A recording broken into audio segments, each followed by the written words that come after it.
The intervention started at exactly 2 p.m. on a Tuesday, which seemed unnecessarily dramatic, even for my parents. They'd summoned me to their Beacon Hill townhouse.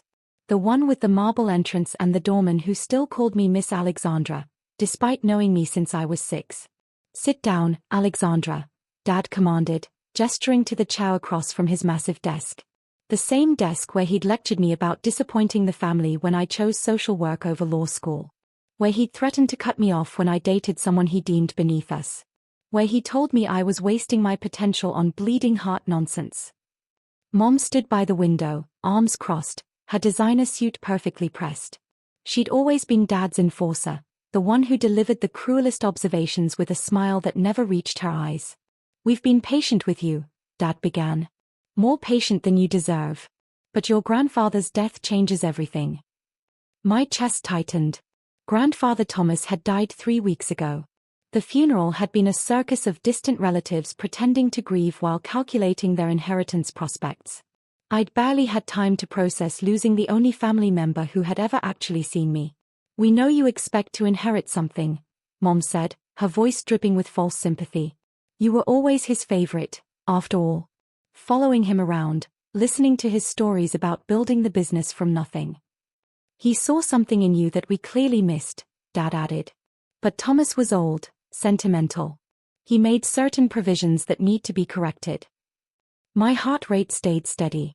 I'd learned years ago not to react visibly to their provocations. "The family trust is substantial," Dad continued. $4 to $7 million, to be precise. Thomas managed it personally for decades. Now that responsibility falls to your mother and me, as it should. Mom interjected smoothly. "We understand how to handle money, how to maintain the family's position and legacy." Dad leaned forward. "You, on the other hand, make $38,000 a year working with homeless veterans. You drive a 10-year-old Honda.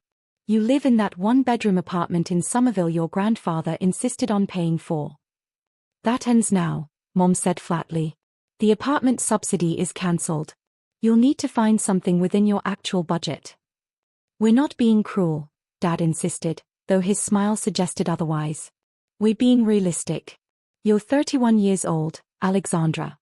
It's time you learned to support yourself without family money propping you up." I took a slow breath. "Okay." Mom's perfectly shaped eyebrows rose. "That's all you have to say? What would you like me to say?" "Some acknowledgement of how generous we've been would be appropriate," Dad said. "We've supported your questionable career choices for 9 years. Allowed you to waste your education on social work when you could have joined the family firm. Never once insisted you contribute to the family's social obligations or business interests. Your grandfather enabled your delusions," Mom added. "He made you think it was acceptable to throw away your advantages on people who won't appreciate it, people who can't help themselves anyway." The contempt in her voice when she spoke about veterans, the men and women who'd served their country and come home broken, made my jaw clench. But I kept my expression neutral. "The trust will now be used appropriately," Dad announced. "Supporting causes that enhance the family reputation. Funding ventures that generate returns, not whatever charity nonsense Thomas was indulging." "You'll receive nothing from the estate," Mom added. "Thomas left you some sentimental items, his books, that ridiculous vintage watch collection, but the actual wealth stays where it belongs, with family members who understand its value." My phone buzzed in my pocket. I ignored it. "We're also discontinuing the health insurance subsidy," Dad continued.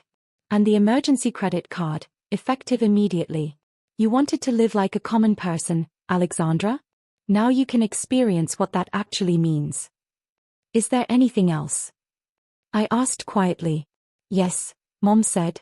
"We're having a family gathering next weekend.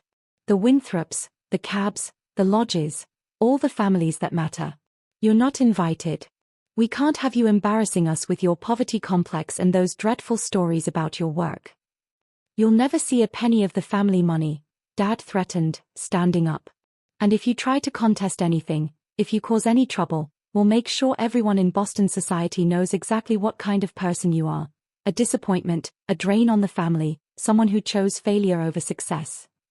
Learn your place," Mom added, her voice ice cold. "This is how things will be from now on. Accept it gracefully, and we might throw you some consulting work occasionally. Make a scene, and you'll be completely cut off. My phone buzzed again. Then immediately again. Someone needs you.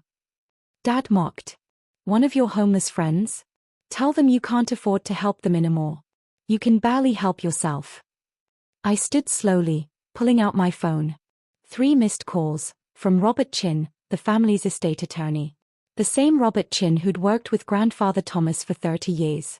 The same Robert who'd sat with me monthly for the past 5 years, teaching me everything grandfather wanted me to know. I should take this, I said calmly. We're not finished, Mom snapped. Actually, I said, answering the call, I think we are. Robert, hi. Is everything all right? Alexandra, I'm so sorry to interrupt, but we have a situation, Robert said. Your parents have submitted requests to withdraw $600,000 from the family trust, $300 for a summer house in Martha's Vineyard, $200 for Beacon Hill renovations, and $100 for what's listed as business development opportunities.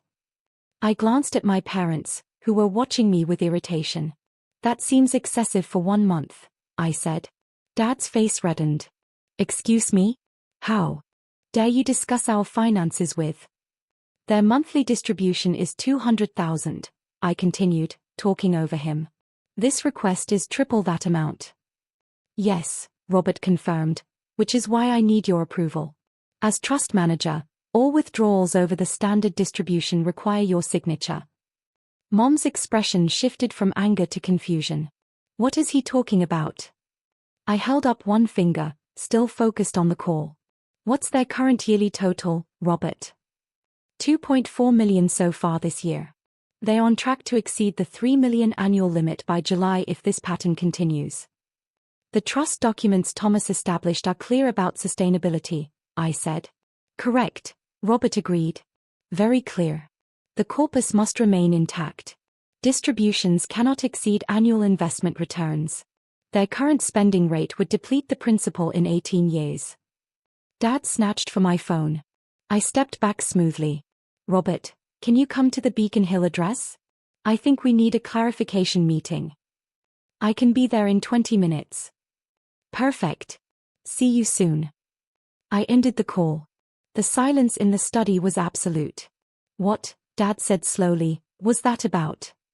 That was about the trust, the one you just told me you control. Mom's voice was sharp. We do control it. Thomas left it to us. Actually, he didn't. I met their eyes evenly. He left me as trustee 5 years ago. You've been receiving distributions that I approve. Distributions Thomas and I carefully calculated to balance your lifestyle with long-term sustainability. Dad's laugh was forced. That's absurd. You're 31 years old. You have no financial experience, no business background. I have 5 years of experience managing a $4 to $7 million trust under grandfather's direct mentorship. Every investment decision, every distribution policy, every sustainability calculation. He taught me everything. You're lying, Mom said flatly. Thomas would never put a social worker in charge of the family fortune. He didn't, I said. He put a trained trust manager in charge. The social work was always secondary, it's what I did while I learned from him. While you both assumed I was wasting my life, I was in his office every Tuesday and Thursday evening learning portfolio management, estate planning, tax optimization, and fiduciary responsibility. Dad's hands were shaking slightly. If this is true, and I don't believe it is, then you've been deceiving us for 5 years. No. I've been doing my job. Grandfather didn't want you to know until after his death. He said it would influence how you treated me, and he wanted me to develop the skills without that pressure. This is insane, Mom muttered. Robert Chin would never allow this. Robert helped design the succession plan. He's been copied on every monthly report I've sent for 5 years, the ones you never read because you assumed they were just administrative updates. The doorbell rang. Mom and Dad exchanged panicked glances. That would be Robert, I said. Shall I get it, or would you like to? Dad's face had gone from red to pale. Alexandra, if you're lying about this. I'm not. But you're welcome to ask him yourself. I walked to the door, my heart pounding but my steps steady.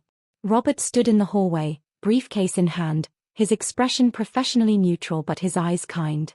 "Hello, Alexandra. Mr. and Mrs. Whitmore," he said, nodding to my parents, who had followed me out of the study. "Robert," Dad said urgently, "tell me this is a joke. Tell me Alexandra hasn't been managing the family trust." "I'm afraid I can't tell you that, Richard," Robert said evenly, "because it wouldn't be true." Mom actually swayed. "This can't be happening." "Perhaps we should sit down," Robert suggested gently. "This is clearly a surprise to you both, though I'm not sure why. The monthly reports have been quite detailed." We returned to the study. Robert opened his briefcase and pulled out a thick folder. "Thomas Whitmore executed a new trust declaration 5 years ago," he said.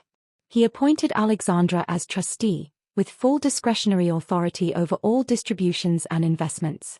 I witnessed the document, as did Judge Matthews and Thomas's accountant." "Why?" Dad demanded. "Why would he do this?"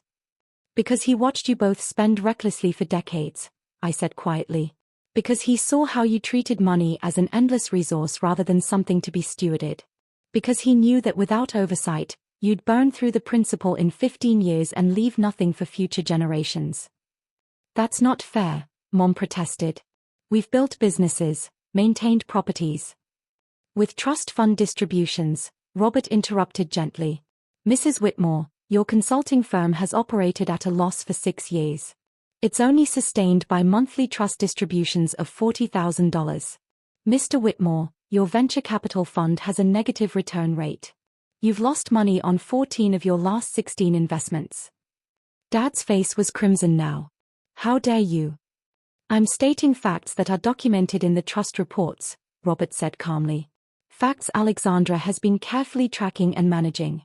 Without her oversight, you would have made several catastrophic investment decisions that would have cost the trust millions." "What decisions?" Mom asked weakly. I pulled out my phone, opening my notes app. 2 years ago, you wanted to invest $3 million in a tech startup run by your college roommate's son. I researched the company. They had no viable product, no path to profitability, and a CEO with 2 previous bankruptcies. I denied the distribution. The company folded 6 months later. "That was just bad luck," Dad muttered. "Last year, you wanted to buy a commercial property in Cambridge for $4.2 million. I had it independently assessed. The building had structural problems that would cost $2 million to repair, and the rental income wouldn't cover maintenance costs. I denied that request, too. The building sold for $2.8 million 3 months later after the foundation issues were discovered." Robert nodded. "Alexandra has saved the trust an estimated $12 to $15 million in bad investments over the past 5 years. She's also grown the portfolio by 32% through careful, conservative investment strategies," Robert said. "The trust was worth $36 million when I took over," I added. "It's now worth $4 to $7 million. Grandfather's goal was sustainable growth, something that would support the family for generations, not just maximize your current lifestyle." Mom sank into a chair. "You've been controlling our money this whole time." "I've been managing the trust according to grandfather's wishes and fiduciary best practices," I replied evenly. "Your standard distribution is $200,000 per month. That's $2.4 million per year. The trust generates approximately $3.5 million in annual returns. The difference is reinvested to protect against inflation and market volatility." "We need more than that," Dad said desperately. "The Beacon Hill property needs updates. The Martha's Vineyard house is an investment." "The Beacon Hill property was renovated 18 months ago for $300,000, I interrupted.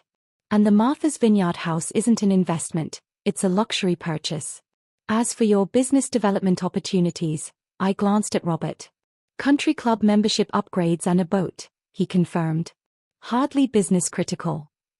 "You're punishing us," Mom said sharply. "This is revenge for how we treated you." "No," I said quietly. "This is me doing the job grandfather trained me to do. If I wanted revenge, I would have mentioned that your current spending rate is unsustainable. At this pace, you'll exceed the annual distribution limit by August." Dad frowned. "What happens if we exceed it?" "The trust documents are clear. Distributions are reduced the following year to compensate.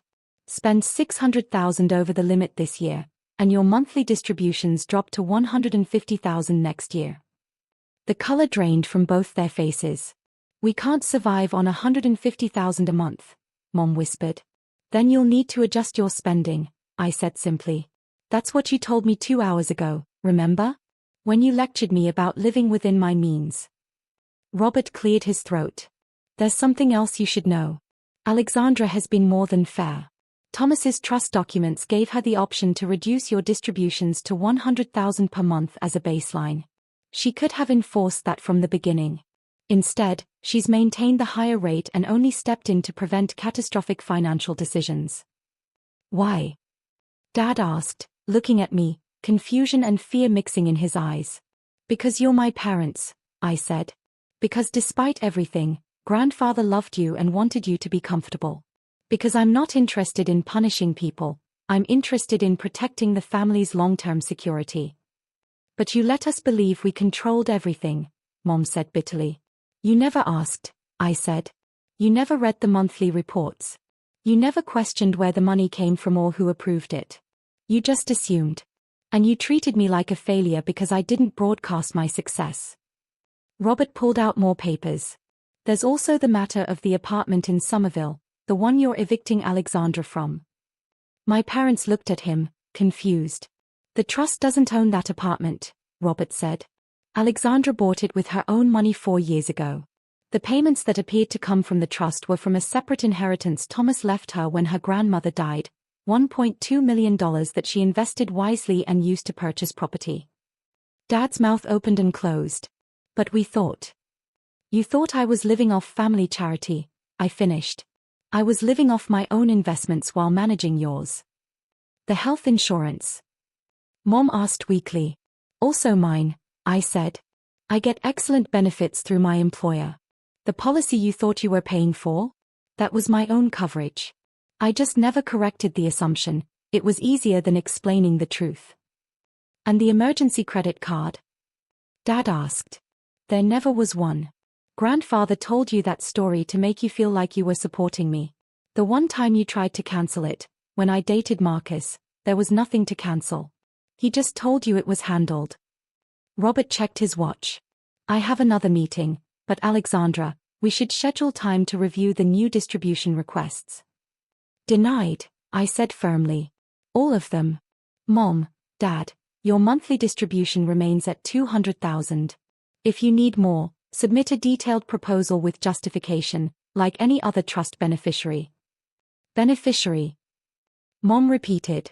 You've always been beneficiaries, I said. You just didn't realize someone else was managing the fund, someone who actually studied portfolio theory and fiduciary responsibility. Someone who spent 5 years learning from one of the best financial minds in Boston. Robert stood, collecting his documents. Richard, Catherine, I'd be happy to review the trust structure in detail, but let me be clear. Thomas's wishes were explicit, the documentation is ironclad, and Alexandra has performed exceptionally. There are no grounds for legal challenge. When Robert left, silence filled the room. Dad stared at his desk. Mom looked out the window. You could have told us, Dad said finally. Would you have listened? I asked. Would you have treated me differently? Or would you have fought it, challenged it, made everything worse? We had a right to know. The trust documents didn't require me to tell you. Grandfather and I agreed. It was better for me to learn the role without family interference. Mom turned slowly. What do you want, Alexandra? An apology? Acknowledgement? I don't want anything, I said.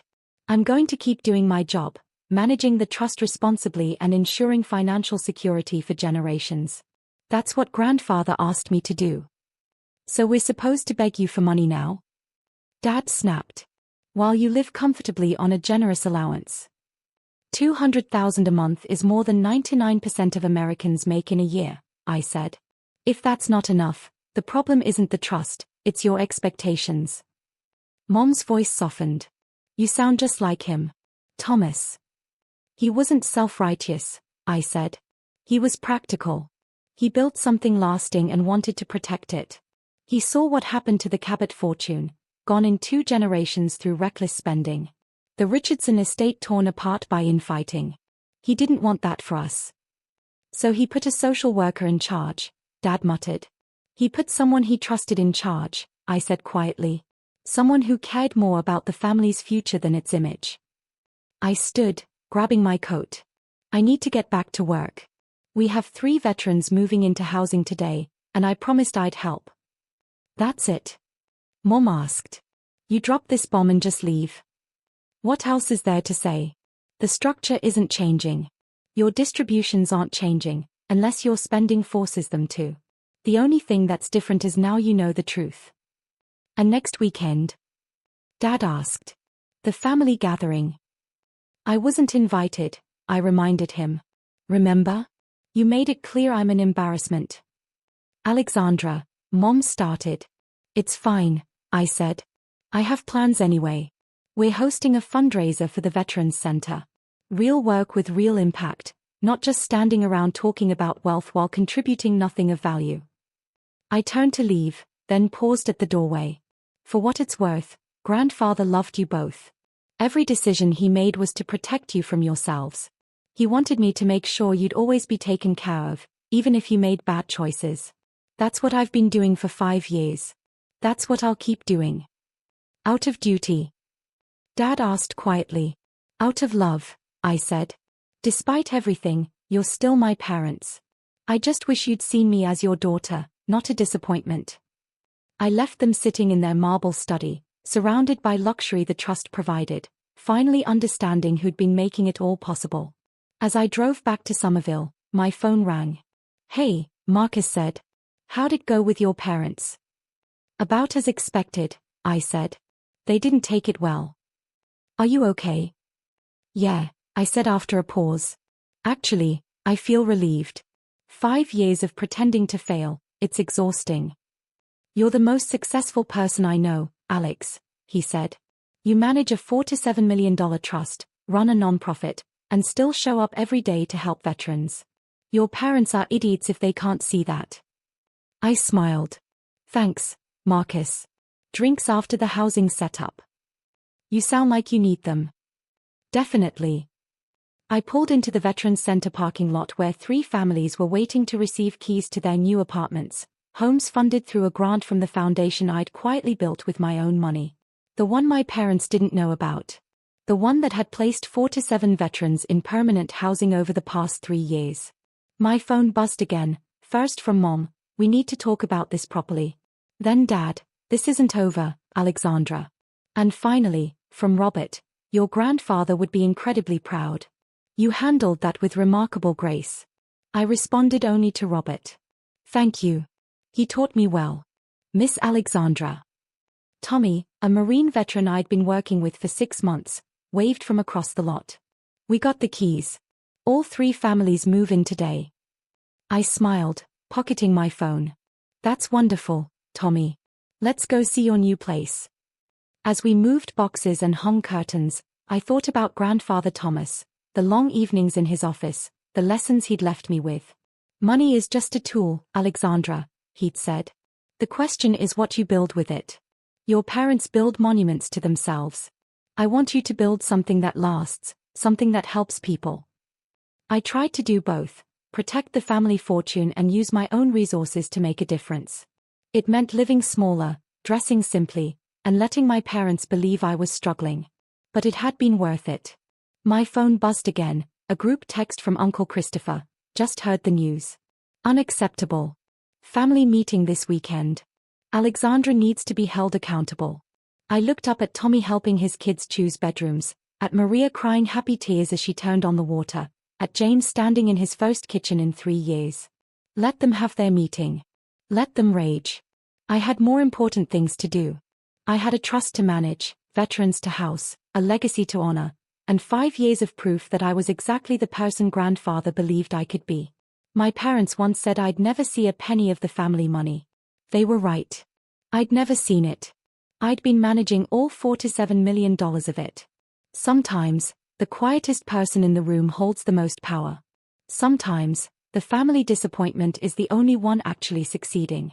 And sometimes, the best revenge isn't revenge at all. It's simply doing your job with integrity while everyone else falls apart around you.